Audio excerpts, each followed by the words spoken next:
हाथ ऊपर करके बोलिए हरे कृष्णा हरे कृष्णा। आत्मा क्या है? तो भगवान श्री कृष्ण ने कह दिया कि आत्मा क्या है? आत्मा वह चीज है जो कि ना जन्म लेती है ना वो मरती। तो आत्मा कहाँ है? ठीक है, हम लोगों ने टीवी सीरियल्स वगैरह में हमने आत्मा को जो हमने देखा है कि आत्मा क्या होती है, हम देखते क्या है कि टीवी में दिखाते हैं आत्मा क्या है? भूत। अगर वो आत्मा के भूत है, उसका भूत समझ रहे हो, तो मैं कहता हूँ ये सारे भूत हमारे अंदर है। आध्यात्मिक ज्ञान की जो शुरुआत होती है वो शुरुआत होती है आत्मा को समझने से। सबसे पहले आत्मा के विज्ञान को समझना पड़ता है। जब कृष्ण और अर्जुन के बीच में जो भगवत संदेश चल रहा था, गीता का संदेश चल रहा था, तब कृष्ण ने अर्जुन को सबसे पहले जो ज्ञान दिया वो आत्मा के विषय में दिया। और हम अपने आप को क्या समझते हैं? हम शरीर हैं। हम जब कोई पूछा आप कौन हैं, हम अपना फलाना नाम बता देते हैं, मेरा नाम राकेश है या फिर सुरेश है, कुछ भी है, हम ऑस्ट्रेलिया में, पाकिस्तान में, इस तरह से ये सारी क्या है? ये तो शरीर की उपाधियां है।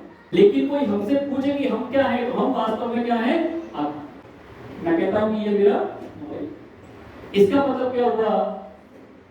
मोबाइल मुझसे अलग है, इसलिए मैं क्या कह रहा हूं? ये मेरा मोबाइल। मैंने ऐसा तो नहीं कहा ना कि मैं मोबाइल हूं। मैं कहता हूं ये मेरा पूरा शरीर है। तो मेरा शरीर अलग है और मैं अलग हूं। तो ये मैं कहने वाला कोई एक चीज है जो कि शरीर भी नहीं है। हम कई बार कहते हैं कि मेरे मन में गलत विचार आ रहे हैं, मेरे मन में अच्छे विचार आ रहे हैं, तो हम कई बार कहते हैं मेरा मन। तो यानी कि जो मैं बोलने वाला है वो मन से भी अलग है। तो मैं बोलने वाला कौन है? जो बार-बार कह रहा है मेरा मन, मेरी बुद्धि, मेरा शरीर, मेरा हाथ, मेरा ये मेरा कौन कह रहा है? कौन है भीतर बैठा जो बोल रहा है? आत्मा। तो मैं कौन हूं? आत्मा। तो पुनर्जन्म के अंदर बहुत सारे लोगों को यादें रह जाती हैं, लेकिन मैक्सिमम लोगों की यादें क्या हो जाती है? डिलीट हो जाती है। वो क्यों डिलीट होती है? वो डिलीट इसलिए होती है ताकि हम क्या कर सके? आगे प्रगति कर सके। जैसे कि ये बच्चा कह रहा है कि ये मेरी वाइफ है। अच्छा मुझे बात बता दो, उसको पिछले जन्म याद भी आ गया तो क्या वो औरत उसको स्वीकार कर लेगी अपने पति के रूप में? है वो कह रहा है ये मेरी बीवी है। उसके इतने बड़े बड़े बच्चे हैं, जैसे 16-17 साल के लड़के हैं, और मैं छोटा सा 5 साल का बच्चा कह रहा है कि ये 16 साल का लड़का मेरा बेटा है। तो पिछले जन्म आपको याद भी आ गया तो क्या करोगे? हम ये मानते नहीं, हम कहते हैं कि हम 7 जन्मों का रिश्ता है। ये अगले जन्म में और मुकर गई कि ये मेरा पति, हम कहते हैं 7 जन्मों का रिश्ता है, अगले जन्म में और मुकर गई कि जन्म जन्म के साथ है हमारा। तो ये केवल एक लुभाने वाले एक शेर शायरी गाने हैं। एक्चुअल में जो वास्तव में जो सत्य है वो शास्त्रों में दिया गया है कि आपका जो वास्तविक संबंध है वो किससे है? भगवान श्री कृष्ण से है। कि हमको जो अगला जन्म मिलता है वो किस हिसाब से मिलता है?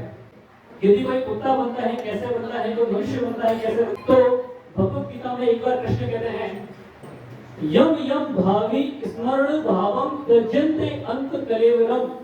यानी कि मृत्यु के समय हमें जो भाव आते हैं, मृत्यु के समय हमें जो भी स्मरण में आता है, हमारा अगला शरीर हमको वैसा ही मिलता है। अगले जन्म में अगर आपने मरते टाइम पर कुछ खाने की सोची मैं ये भी खा लूं, वो भी खा लूं, ये भी खा लूं, अगले जन्म में आपको ऐसा शरीर मिलेगा, सब कुछ खाओगे, फिर आपको कुछ नहीं मिलेगा। कौन होता है वो? सुअर।